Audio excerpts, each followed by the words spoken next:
Once upon a time, there lived a little boy, or little girl, of course, for the meaning within this poem relates to everyone. And he loved forest walks, with much to enjoy, which he treasured so much whilst he walked in the sun. Discovering life always offered much fun. He'd listen to birds and live in their song, as though he were a bird freely flying along. No weight did he feel in his spirit so free. He'd fly with the birds to see what they'd see. He'd fly above the trees and circle the sky, so happy in being, without needing why. For in wireless joy, his freedom was true, to be able to be in the things he could do. And then he became the fish which he saw, swimming so slowly near the clear stream's floor, winding his way through the shallows so clean, with no need of thought as to where he had been, for such ease filled his heart, in a peace without fear, as though he was the water, so calm and so clear, and the fish swimming in him feared not what it saw, whereby he became the little boy once more.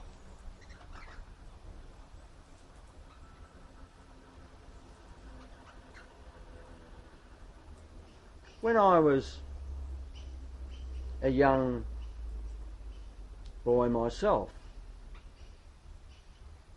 I used to see things in this undivided way when I would go for a walk in the forest, or anywhere as a matter of fact, for I hadn't been taught by the world to separate myself from everything and everyone.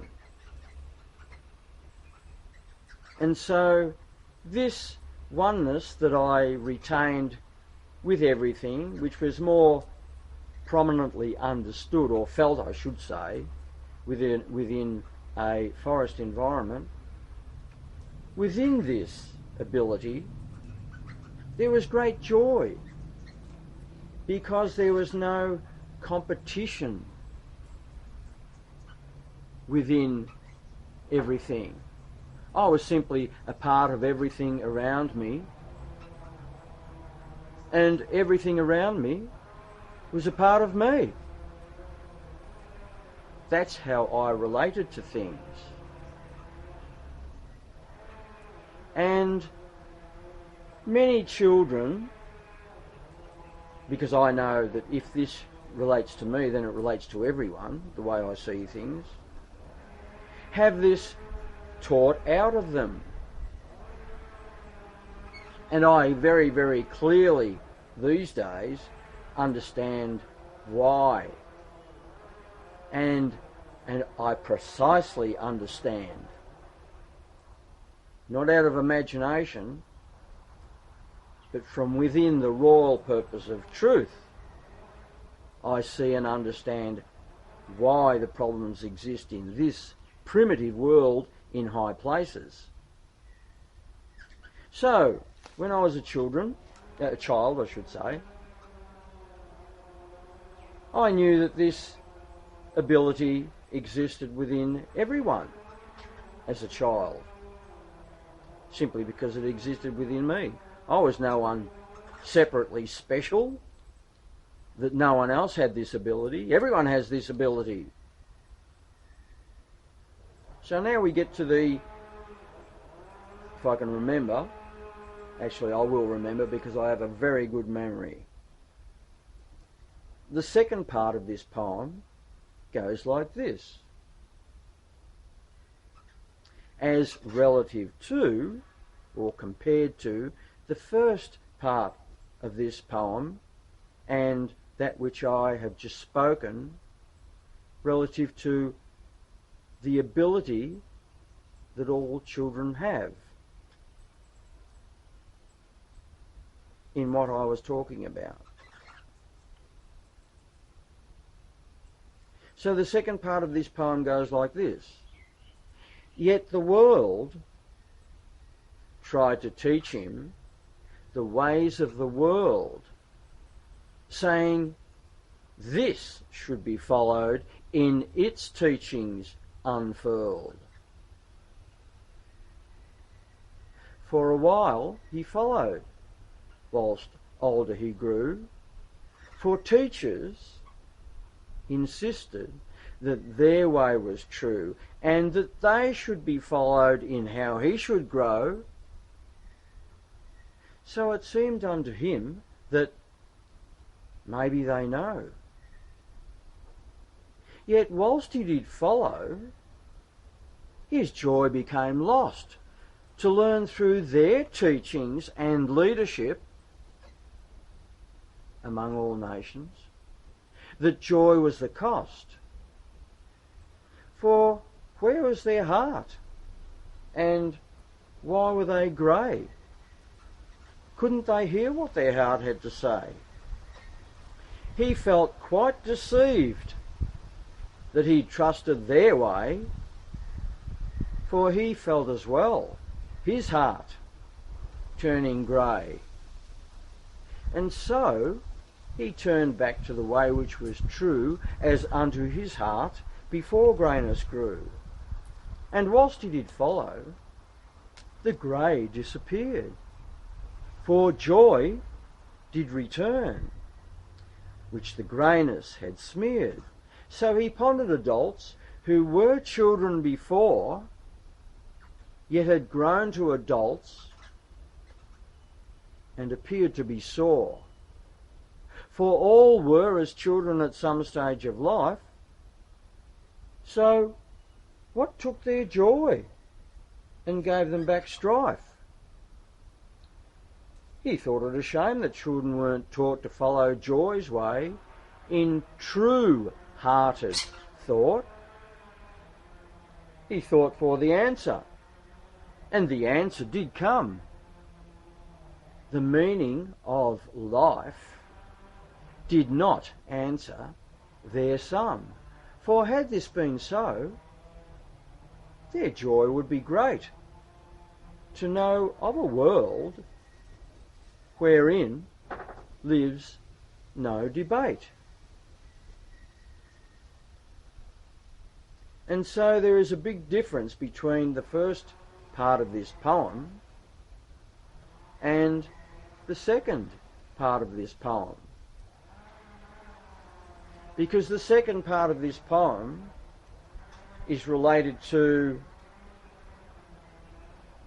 prominent leadership within this world that does not understand in any of its thrones the royal purpose of truth,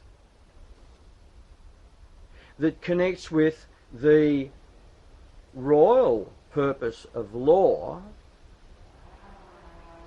that connects with the, what I call, honourable meaning of life. And when I use the word royal, I don't mean in the worldly way, I mean in the godly way. That is relative to the honourable meaning of freedom, liberty, and joy among one another, which is, in fact, the royal purpose of law, that is rejected within this world because of the ignorance associated with the traditions of man that do not understand the royal purpose of law that transcends all traditions of man that try to call themselves law.